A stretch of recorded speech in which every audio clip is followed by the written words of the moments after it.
3, 2, 1, and I'm on. Hello, everyone. This is another list review. This one was sent to me by a player of Danish and international fame, Mr. Jan Petersen himself, the traitor Dane who often plays for Scotland in international events. And Jan was going to the now cancelled Scottish Nationals. So I'm guessing he'll go to the Scottish Open, or I'm not sure. Jan, you can tell me. And this is a review of the list that he is bringing. So let's go and see what Jan and maybe the Danes think is competitive now. I will share my screen here. And here we go. Here is Jan's list. Right. So, Scottish Open 2022, 16 order dice, 998 points. That is pretty good. It's a high order dice count, but not so high that it turns into a horde army. It's pretty good. Junior lieutenant, inexperienced. We see this a lot in competitive play, because most of us just view the lieutenant as attacks. Then we have assault engineers. These Jan has been playing around with assault engineers for quite some time, or other reiterations of the pioneers, the engineers. It's the flamethrower infantry, right? So he's bringing 5-man units, 3 SMGs, flamethrower, and double Panzerfausts.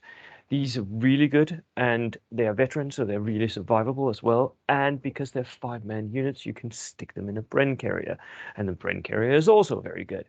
So that combination is really, really strong. And because they have so many submachine guns, most enemies do not want to charge them. They are still veterans. They have tough fighter in the unit.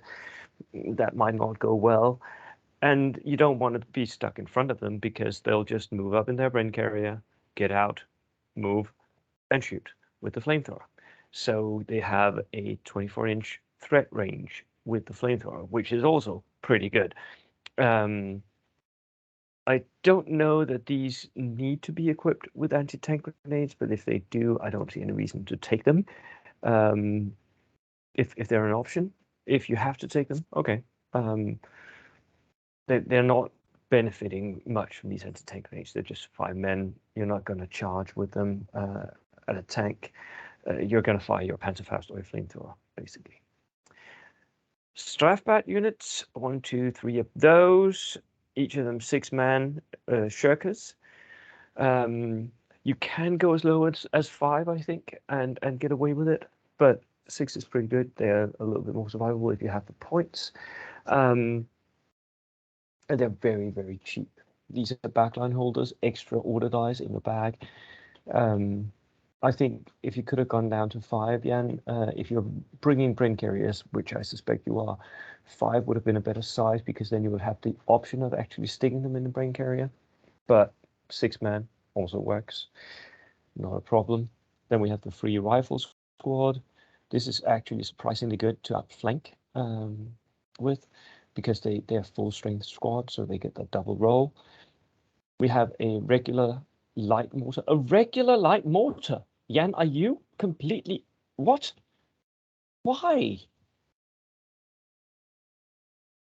It's pretty cheap though, but it's never going to like have any disadvantages for being inexperienced anyway, because you're still hitting on 6s, right? So why in the world?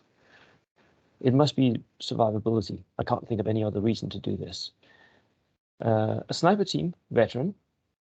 That is pretty good. That will win the sniper duel most of the time. An anti-tank hunter team.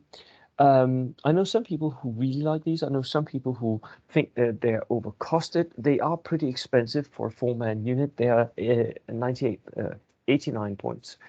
But they have a Panzerfaust, they have submachine guns, and they can sort of clear enemy space. They can go and hunt a sniper or forward deployer. They can push forward deployers away from areas where you don't want them. I kind of like these. They are all about board control, and you're buying that board control, and I like it. A BA-20 with the LMG. I think if you have the points, you should change this to the flamethrower, just because it really complements your other units in this list.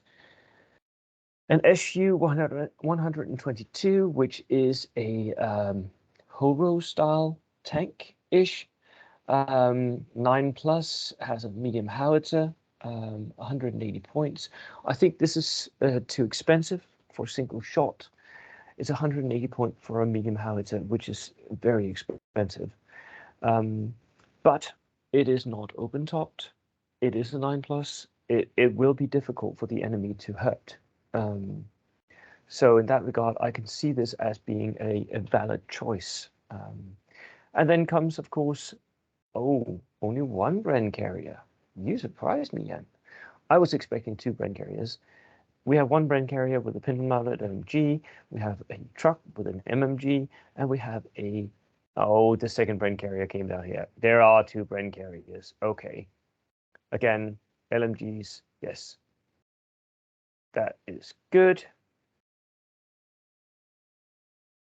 And one of them even has a forward-facing anti-tank rifle, so it can hurt enemy armor. I like that.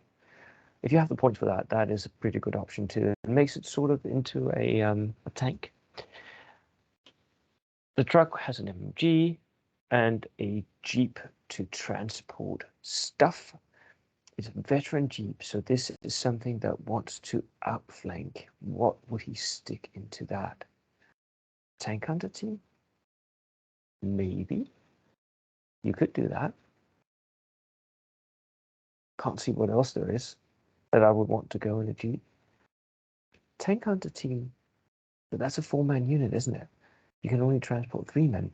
I don't know. The light mortar? Why would you outflank a light mortar team? I do not get why that Jeep is there. Jan, please tell me. You have a plan with this. I know you do. I just don't understand the Jeep. Right. Very interesting list. A bit different from what we're used to seeing. And no Daka Stewart. Interesting, right? That was it for me today. And I hope you all have a nice evening. And I'll see you next time. Cheers.